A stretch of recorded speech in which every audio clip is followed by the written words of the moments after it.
Bismillahirrahmanirrahim. Bismillahirrahmanirrahim. Assalamualaikum warahmatullahi wabarakatuh. Kita lanjutkan lagi pembahasan tentang amandel, radang tenggorokan, sinusitis pada anak.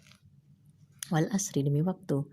Kita dulu tidak lebih daripada bertemunya sperma dan indung telur. Lalu jadilah kita berkembang pelan-pelan sampai kita menjadi bayi yang keluar dari rahim ibu kita. Nah, kemudian kita juga mengalami terus perubahan demi perubahan. Sama seperti itu penyakit juga sama.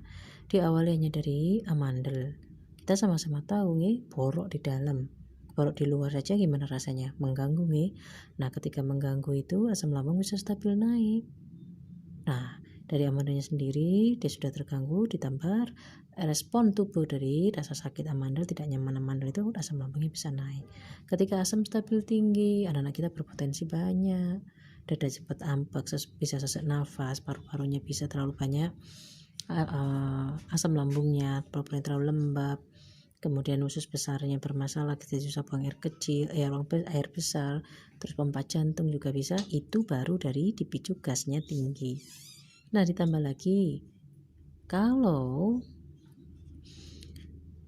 semakin besar, sirkulasi udara itu juga bisa terganggu, apalagi kalau itu memang radang tenggorokan, radang tenggorokan atas. Nah, lama-lama itu juga akan mengganggu jalur pernafasan, sudah pangkat berapapun ini. Jadi tidak heran kalau masih muda sekarang ini, masih kecil, sudah kena jantung.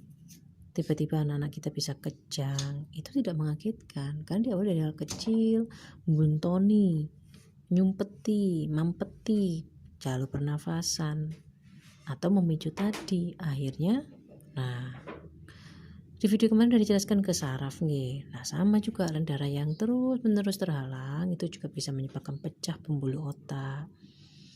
Terus susahnya darah naik ke atas, oksigen naik ke atas, ke leher ke atas, itu juga menyebabkan banyak masalah.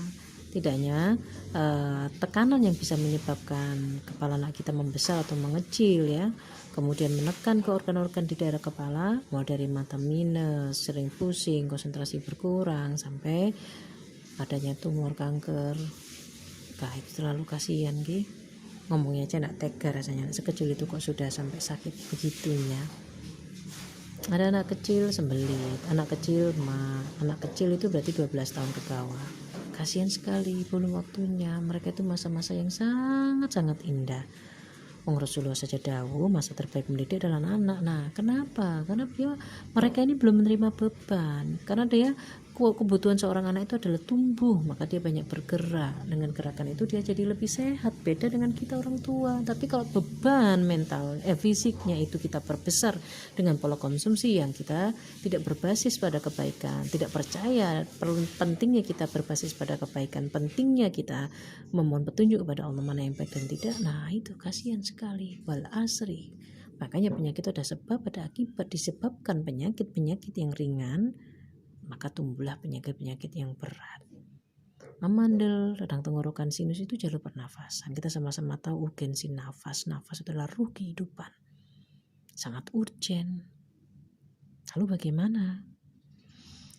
Apakah tidak bisa disembuhkan? Bisa ya, mengecil sampai ke ukuran yang wajar, yang normal, ke ukuran semula, atau mengecil sekali, tidak semula, itu bisa. Nomor 1, seperti biasanya, awali dengan kejujuran bahwasanya ada yang salah dengan kita. Pengakuan, kejujuran itu akan bawa pada pengakuan itu akan bawa kepada kerendahan diri pada Sang Maha Pencipta.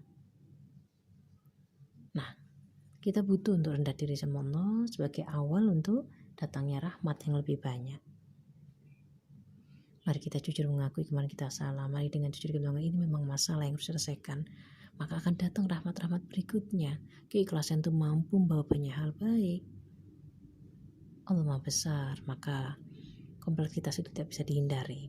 Tapi dalam kompleksitas itu ada kesederhanaan. Mulailah dengan pengakuan, maka akan didatangkan lebih banyak lagi hal-hal yang dibutuhkan untuk sembuh. Bisa disembuhkan tanpa operasi? Bisa. Dimohonkan menjadi baik. Terima kasih banyak. Assalamualaikum warahmatullahi wabarakatuh.